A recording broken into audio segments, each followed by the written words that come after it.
Hi అండి అందరికీ. Mutton half KG, chicken half KG అండి.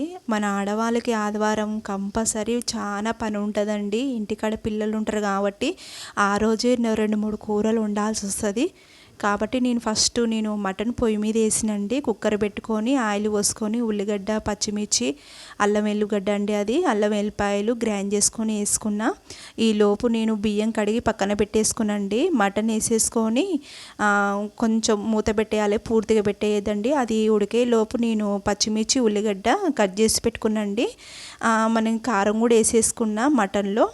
దాంట్లో వాటర్ కూడా వేయాలండి. పోసినాక 3 విజిల్ వచ్చే వరకు ఉడకబెట్టుకోవాలి. ఈలోపు నేను చికెన్కి మసాలాలన్నీ పట్టేస్తున్నాండి. ఎందుకంటే చికెన్ బిర్యానీ వండమన్నది మా చిన్న పాప. కాబట్టి నేను అన్ని మసాలాలు కలిపి, అంటే మనకు కారం, ఉప్పు, మసాలాలు, అన్ని మసాలాలండి, పెరుగు అన్నీ కలిపి పక్కన పెట్టేసుకున్నా. ఈలోపు నేను పచ్చిమిర్చి, ఉల్లిగడ్డ కట్ చేసుకుంది డీప్ ఫ్రై చేస్తున్నాండి. అన్నీ డీప్ ఫ్రై చేస్తున్నా, పచ్చిమిర్చి ఉల్లిగడ్డ కలిపి. ఈలోపు నేను మటన్ ఉడికిందో లేదో చూస్తానండి. మూత తీసే ఉడికిందండి ఆల్మోస్ట్. మళ్ళీ మసాలాలు వేసుకోవాలి. గరం మసాలా, ధనియాల పొడి, కొంచెం ఉప్పు వేసుకొని బాగా కలిపి మళ్ళీ 2 నిమిషాలు ఉడకనివ్వాలండి. ఈలోపు నేను డీప్ ఫ్రై చేసుకున్న ఉల్లిగడ్డని చికెన్లో వేసి ఒకసారి కలిపి మళ్ళీ మూత పెట్టినండి. పక్కన పెట్టేసుకోవాలి. నేను స్టవ్ మీద మళ్ళీ బియ్యం పెట్టినండి. దాంట్లో మసాలాలు కొంచెం నూనె పోసుకొని ఉడకబెట్టాలి. పక్కన ఇంకో గిన్నె తీసుకొని నేను చికెన్ మసాలాలను పట్టేసిన చికెన్ని అందులో వేసుకోవాలండి. ఒక గిన్నెలో, పెద్ద గిన్నెలో. స్టవ్ సిమ్లోనే పెట్టాలండి, ఎందుకంటే పెద్దగా పెడితే మాడిపోతుంది. ఒకసారి ఒకే లెవెల్గా అనుకొని మనం అన్నం ఉడికిందో లేదో చూసుకోవాలండి. ఒకసారి మూత పెట్టేయాలి, చిన్న మంట మీద పెట్టి. సగమే ఉడకనివ్వాలండి రైస్ని. సగం రైసు పైన వేసుకోవాలి, సగం ఉడికిన రైస్ని. మొత్తం వేసుకోవద్దండి ఒకేసారి. సగం వేసుకున్నాక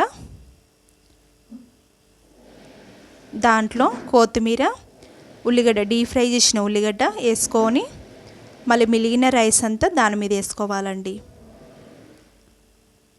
మొత్తం వేసేసుకోవాలి, వాటర్ వేయద్దు. వేసేసుకున్నాక దాని మీద కొత్తిమీర, ఉల్లిగడ్డ మనం డీప్ ఫ్రై చేసింది, నిమ్మకాయ, ఒక నిమ్మకాయ మొత్తం పిండాలండి. పిండేసుకొని మూత పెట్టాలి. ఒక 5 నిమిషాలు బాగా మగ్గనివ్వాలండి. ఈలోపు నేను సాంబార్ చేస్తున్నా. టమాటాలు, ఉల్లిగడ్డ, పచ్చిమిర్చి, కొత్తిమీర, కరివేపాకు ఇవన్నీ తాలింపు వేసుకొని నేను చింతపండు పిసుకొని అందులో పోసినండి. బాగా మరగనివ్వాలి అది. లాస్ట్కి కారము, మసాలా, గరం మసాలా, ధనియాల పొడి, కొంచెం ఉప్పు వేసుకొని బాగా మసలనివ్వాలండి. ఈలోపు నేను అంట్లన్నీ తోమేసిన. మనం వంట చేయంగానే స్టవ్ మొత్తం క్లీన్ చేసుకోవాలండి. నేను బర్నాల మీద ఇట్లా ప్లేట్లు పెట్టినా, ఎందుకంటే దాని మీద వాటర్ పోతే ఖరాబ్ అయిపోతుంది కాబట్టి నేను అలా చేసినండి. మొత్తం కడిగేసి తూడ్చేసి నీట్గా ఉందండి. ఇలా ఉంటే మనం తృప్తిగా భోజనం చేయొచ్చు.